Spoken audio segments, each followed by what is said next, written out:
What thing do you worry most about their offense? They're very balanced, and the explosiveness of them.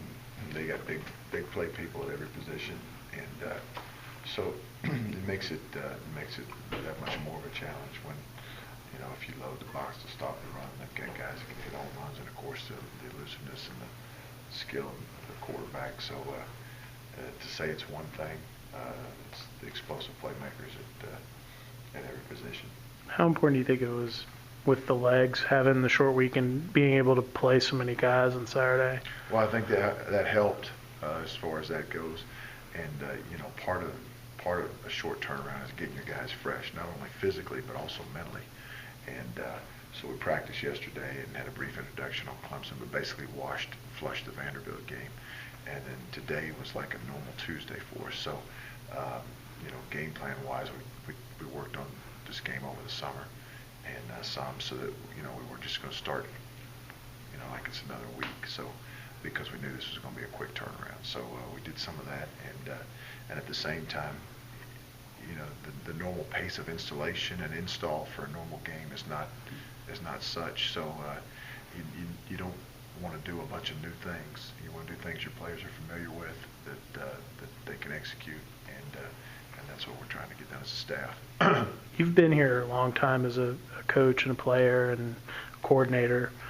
Why do you think the teams play well on the Thursday night? What do you think it is about that makes it? I hope we do play well on Thursday night, but I think it's something different.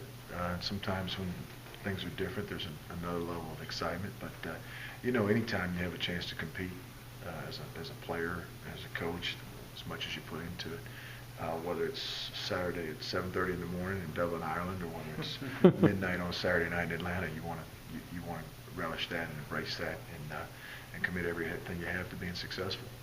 When Step went down with the injury last week, you got to see probably more of Lamont Simmons than you've had, the previous games. What did you see from him? I saw him get his feet wet. He hadn't played a lot in several years, dating back to his high school career. So it was good to see him get out there and compete. And you've seen an increased level of comfort with him. And I think that he's gotten better. Still's got a long way to go, but it was good to see him get out there and compete. It seems like a game for Lawrence will get a lot more of an opportunity just because of the matchups and the way they like to spread you guys out. Well, they do. They spread the entire field, and like I said, if you want to load up and try and play coverage, then they'll gas you inside, and if you want to load the box, then they've got guys that can hit home runs on the outside, and a quarterback who throws a great ball, not to mention extends plays with his legs too. So there's a reason that he's a Heisman Trophy candidate. You were with a Heisman Trophy winner at Auburn, Cam. I'm curious, how would you compare and contrast? Well, I think Deshaun's a great football player.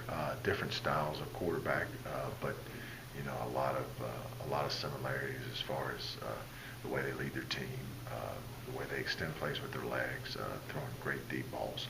I see some similarities there, and we have a lot of respect for him, and looking forward to the challenge on Thursday night.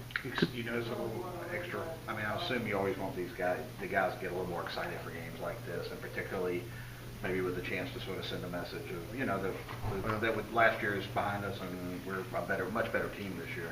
Yeah, but at the same time, you want guys to be ready to play every week. You don't want the peaks and the valleys because that's when you get in trouble.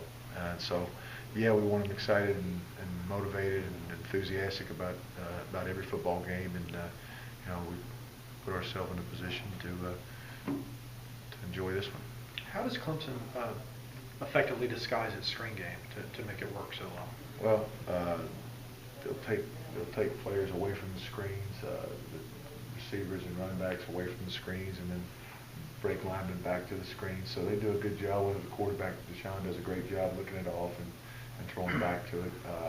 Because so much of zone coverage is dictated with eyes of the quarterback and things like that. So you start one way, and then when you go that way, then they've got hands on you and blocking. So we've got to do a great job with that because they've got a great screen range. After Mercer ran so many, were you a little, disappointed Vanderbilt didn't run very many, knowing Clemson was coming up? Well, I don't know if I'd use the word disappointed, but we worked a lot we've worked a lot on screens, all kinds of screen drills, and we'll continue to do so because we did. So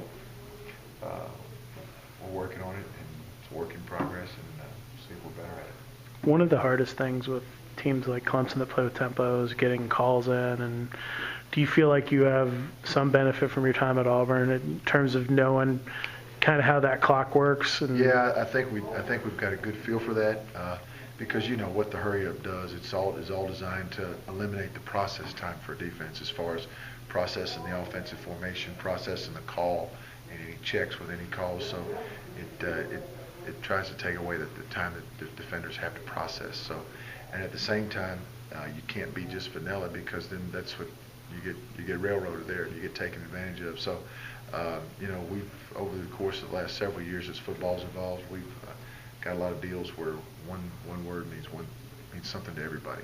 One word calls or one signal calls. So that's where we are. Does that put a lot of pressure on PJ, I guess, to be kind of processing a lot of things, or?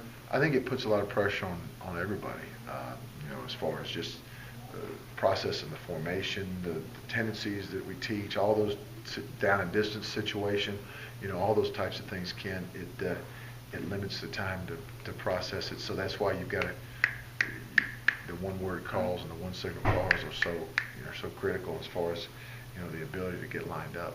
And because it's obviously designed to try and take all that time away to force mistakes, unforced errors.